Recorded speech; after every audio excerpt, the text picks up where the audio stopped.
Hi friends, welcome into my studio. My name is Tammy Ernest and I'm a long arm quilter, and I'm here to share with you the things that I've been working on in my studio, the things that have been on the long arm, and a few things that are going on around my farmhouse this week. So let's start with around the farmhouse. It's been a very gloomy, yucky, kind of just blah day. It's Tuesday, and normally on Tuesdays is the day that I deliver quilts or pick up new ones that people have, but that kind of got postponed till later in the week just because some of my clients didn't want to be out. There's a chance of some rain snow mix this afternoon, and so clients didn't want to be out. So today I'll show you the quilts that will be going home this week, but just not quite today like normal. So first, so that's what's going on around the farmhouse, just kind of gloomy weather. It feels more like February. You know, there are a few leaves still on the trees, but not many.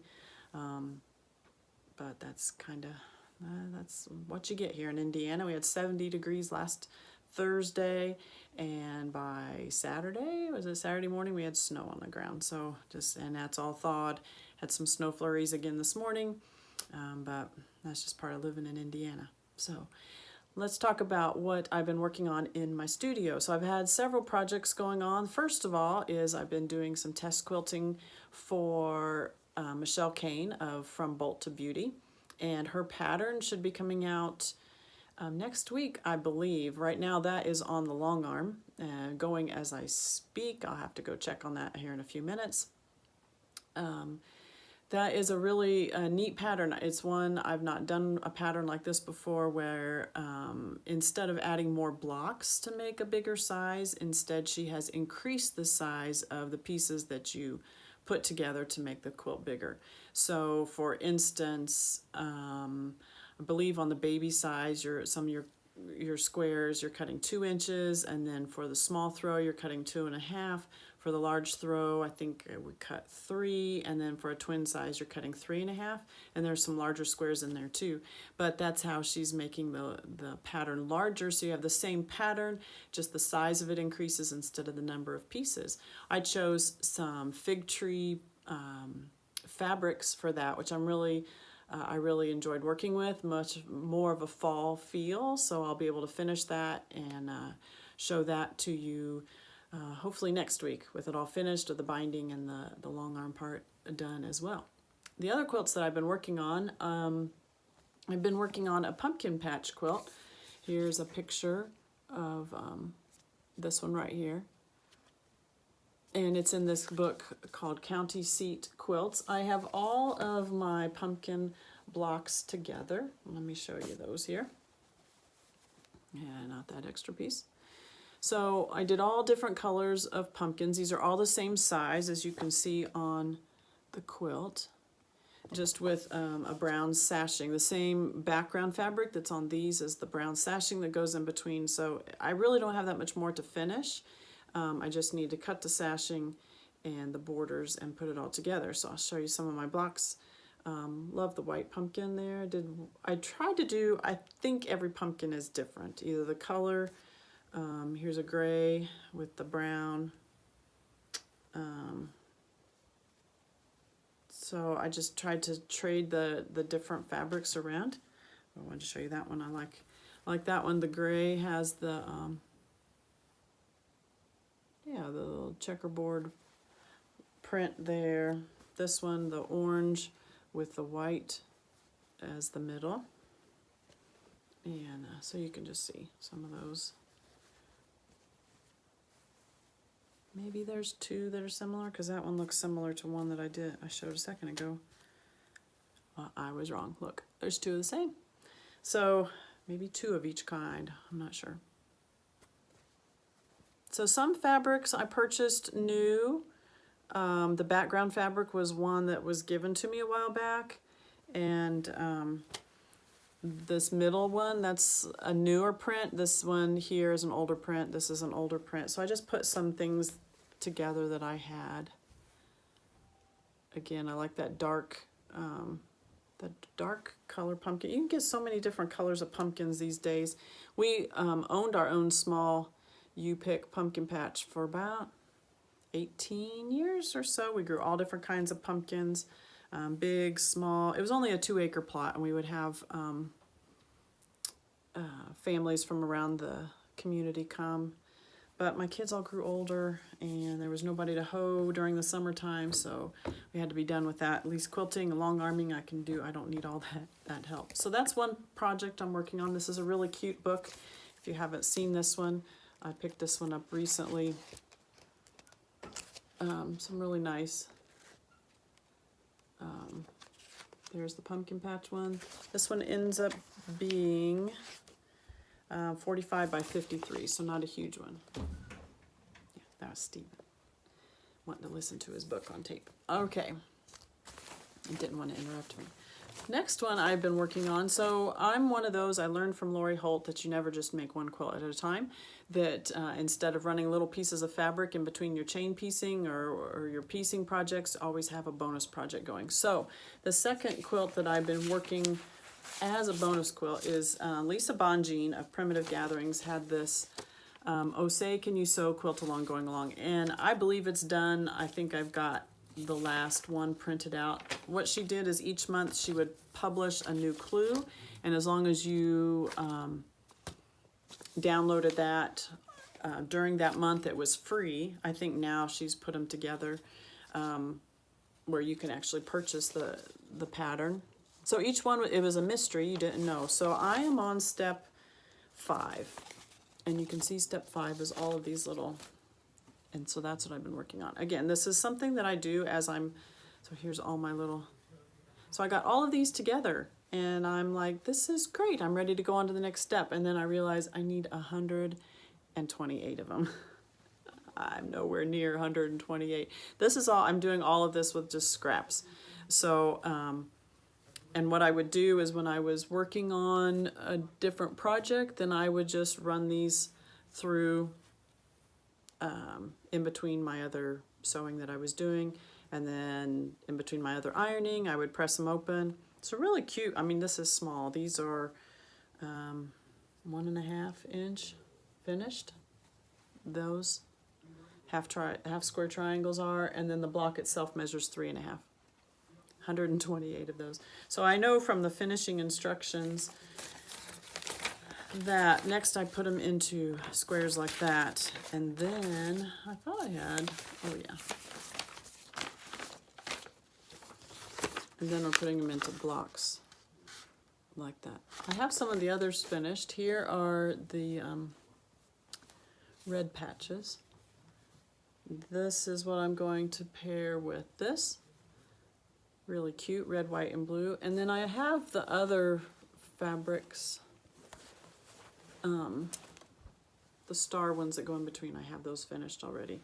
And there were a bunch of those. This is all from scraps, so it's all different colors of white on white. Sorry for the brightness there.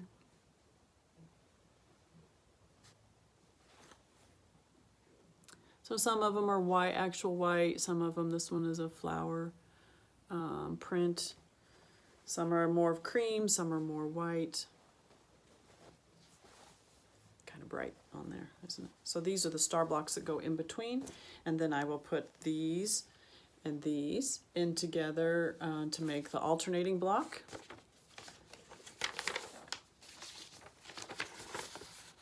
As you can see there. It's going to be a really pretty quilt. It's taken me a little bit of time. Obviously, I'm behind, but no hurry. I mean, I'm not even going to put it out till July 4th, or summertime at least, of next year. So that's the second one. I'll show you how I keep all of my projects. This is that quilt that I was just working on, and I pick up these enamel pans at antique stores, and I love this. This one's got a black edge around it, and then this pumpkin patch one that I just was showing you, it's in a red one. So these are like 9 by 13, maybe 8 by 10. Some of them are a little bigger. My next project, I have it, this one is more of a cream tin, and it has the green binding on it, but I like this. So this one is actually, I gotta get going on this one because this is for a wedding gift for this weekend. And this is all, I am using a free pattern from also from Primitive Gatherings.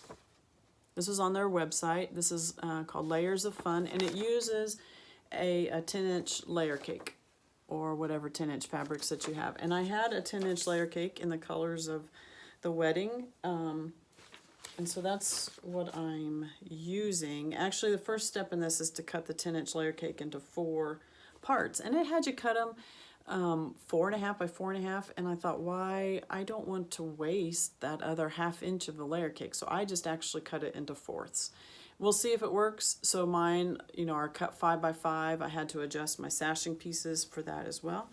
But let me show you what I've got here. Some are halfway together. Take my pin out there. So this is one part. Then that part goes there, and then the other piece will go on top. So let me see if I can hold it. So that's the block that I'm making, and then it has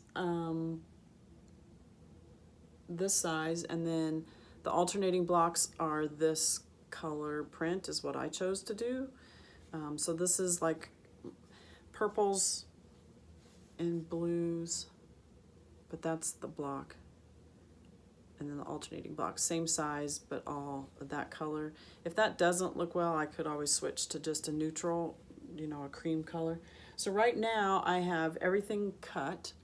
I don't have my larger blocks cut, but I have all of the layer cake cut and about half of it sewn together. So right now it's all chain pieced.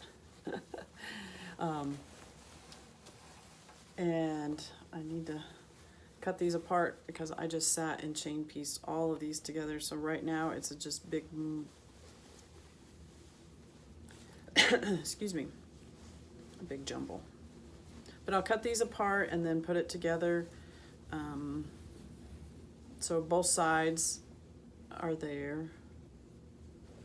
That's a separate one. Oh, here it is. So both pieces are together in the chain, and then the little sashing is right there too. So I just have to cut these apart, press them, and put those together, and those blocks will be ready. And then cut the larger blocks and put all those together. Shouldn't take a whole lot of time. Actually, I did all of this in just a little bit of time on Saturday afternoon while I had my sewing machine set up in the living room so that I could watch football all day.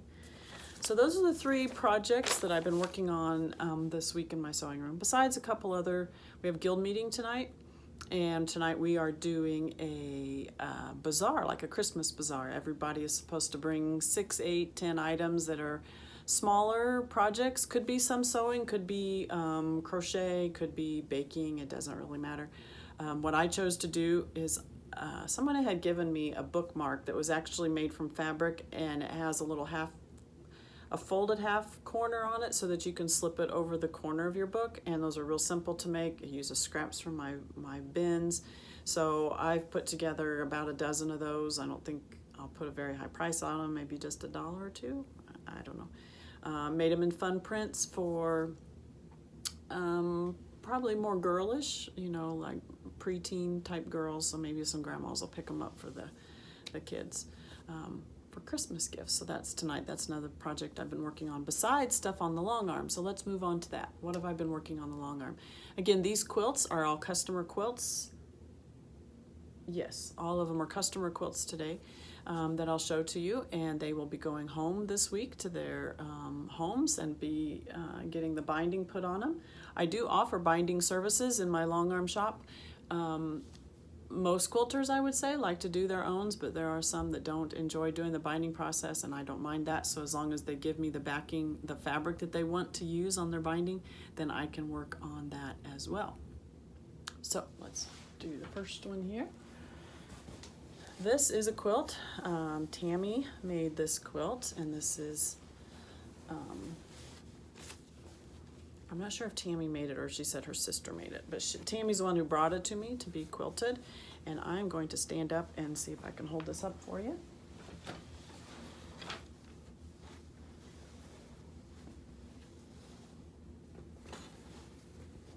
I don't have the dimensions on this, but you can see the star pattern here, a couple borders around the edge. The different thing about this one was that Tammy asked for double batting in it. She actually brought me a piece that she wanted put in there and then added batting that I had, and here is the back.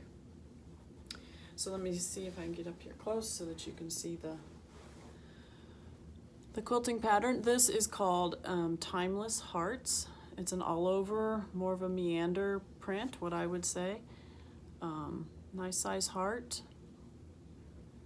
There, she had used this on another quilt earlier in the year and asked if I could do that again. Maybe it was last year. And there's the back. Timeless Hearts, like I said, is the panto. So Tammy will get this back this week and she will be putting the binding on it. And I believe she said that's for a gift for somebody for Christmas. So hope I don't give that away. All right. Second one. This one was done by Becky. This is all different sizes and colors. A planned, scrappy is what I would say, of those blocks. You can see that there. Really cute. I really like this, just with a white background fabric, and then all different sizes. You can even see some of the blocks where I don't know the name of that block. I should have looked it up. Some of them are done the opposite way, so you can see like here, the blocks are white and the background is dark, where here the pieces are dark and the background is white. All different sizes. You have even little tiny ones all the way over in the corner. Just really cute. And the pantograph that we chose for this one is called Ginger Snap. And there you can see that. Real cute, adds a little softness to it because of the angular parts to the block. This one just added a lot of softness with the pretty colors. It went well. You can see the backing here. Backing is more of a low volume wheat type pattern. Maybe I have that upside down.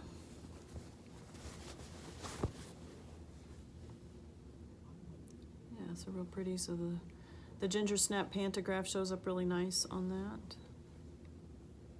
Really cute. So Becky will be getting this back this week. Not all the blocks are white. You can see this one has a low tone. It's a white, a print, almost a gray words. That's a cute print on white.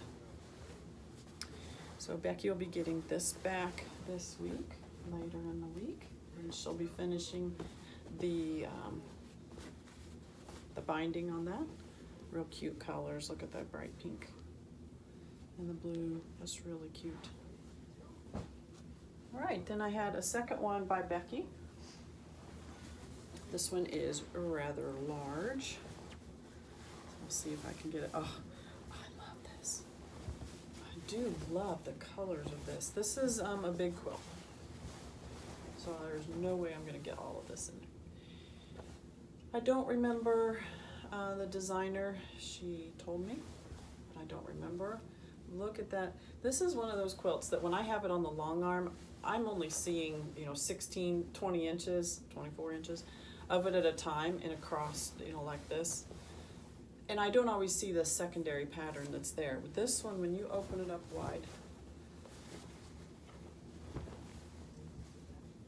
you can see the smaller pieces creates that cross pattern, not cross pattern, but the diagonal pattern through there. That is just really cute. So this is definitely fall Halloween type colors, not necessarily prints, but dark oranges and gray, a black grunge type border on it. The black is a black print, and then you have this, that one's somewhere else in here too. Here's a better picture of it. All the colors kind of pull from that one. really like the colors of this one, very fallish. This would be so pretty out around a campfire, draped over the hay bales. I just can love this one. This is big enough. It's probably a queen size quilt. I'm looking at the size. I don't have the size written down here in front of me. So Becky chose the diagonal plaid pantograph on this one. You can see that shows up really well. This is actually the pantograph of the month. So any quilts that are to me in the month of November and you ask for that pantograph to be used, it's 20% off. Each month I highlight some pantograph, usually you know, something that can be used on a wide variety of quilts. Not necessarily, but that's what I've been doing so far. So you can see the back. I love that print too. I believe this was a wide backing. I can't quite remember. It's been a few days since I did this one. And you can see the diagonal plaid. Diagonal plaid is a very versatile pantograph. It can be tightened, small. I've used it on baby quilts where you can go just really small all the way up to this one. I just love the dimensions of this. The size, the pantograph goes really well with it. I've used that pantograph on t-shirt quilts a lot. It's a nice versatile one, masculine or feminine. Goes well with t-shirts, stitches really well. Just a really cute. I wish I could get this whole thing in. Taking pictures of this in the next few days and getting it on Instagram and Facebook so that you can see that one. Again, this one belongs to Becky.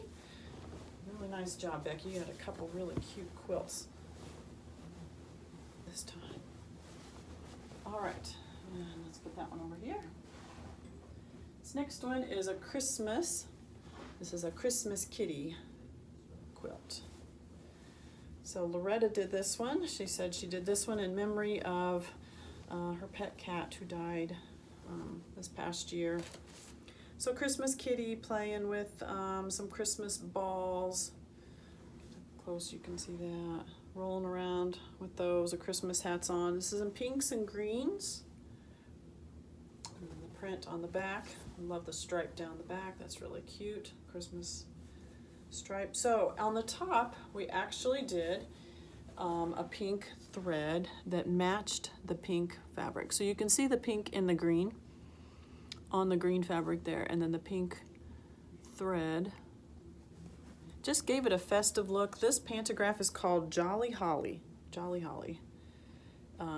Very festive, swirly. You can see the holly leaf there. This quilt isn't probably a 40 by 50, maybe, something like that, that size. So really cute. Hope Loretta likes that one.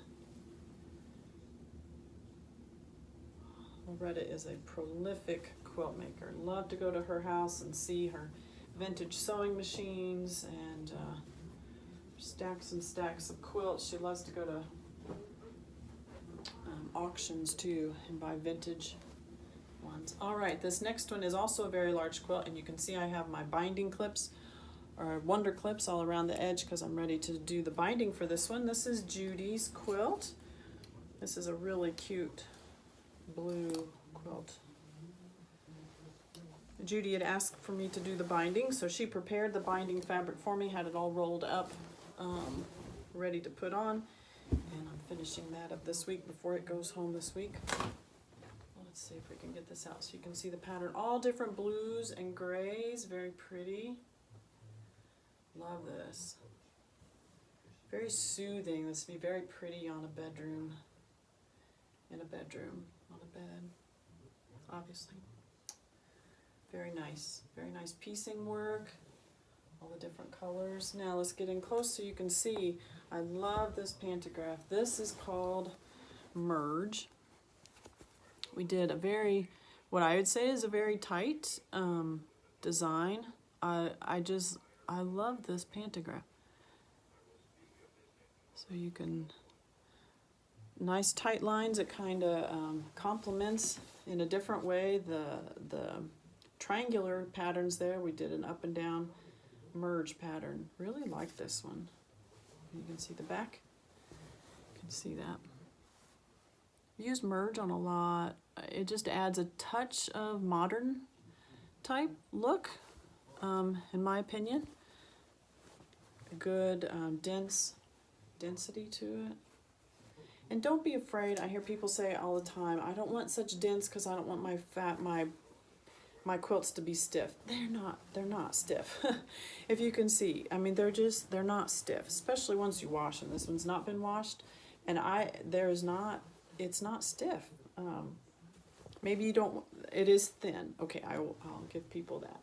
Maybe it's the thinness they don't like. I enjoy that. Some people want more bulky, more like a comforter, which is fine.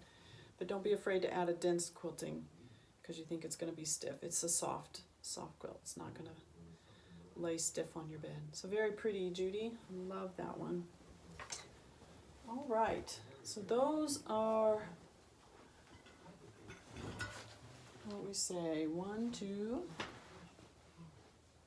3, 4, 5 quilts. They'll be going home this week, later on in the week, and get some pictures of those. I used to lay everything out on my porch. It's getting a little cold to do that now. So my son has, we have a cabin, a studio that he uses it for music recording, but it works really well to lay out quilts out there. With his box lights and everything, so that's where I'm going to have to move to for the winter time to get pictures of the quilts, and just really nice. So I hope you've enjoyed being here with me today, seeing what I've been working on in my studio, what's been on the long arm, and it looks like it is starting to rain and maybe a little bit of that snow starting to come down around here. So we'll take it. I love living in the country, except for January and February. And maybe November this year. Not a big fan of the snow, but it is pretty. So I hope you're having lots of sewing time. I'd love to see what you're working on. I'd love for you to send pictures so I can see what you're working on. If you need long arm quilting services, you can go to my website, tammyernestquilting.com, and you can print out the form that's there, fill out the information, give me a call if you're local, and we'll set up a time to get together. Or you can mail in your quilt, and there's all that instructions on my website. So I hope you'll join me next week, as I'll be right back here and show you some more of what I've been working on in the studio and what's been on the long arm and happenings around the farmhouse. Have a good day.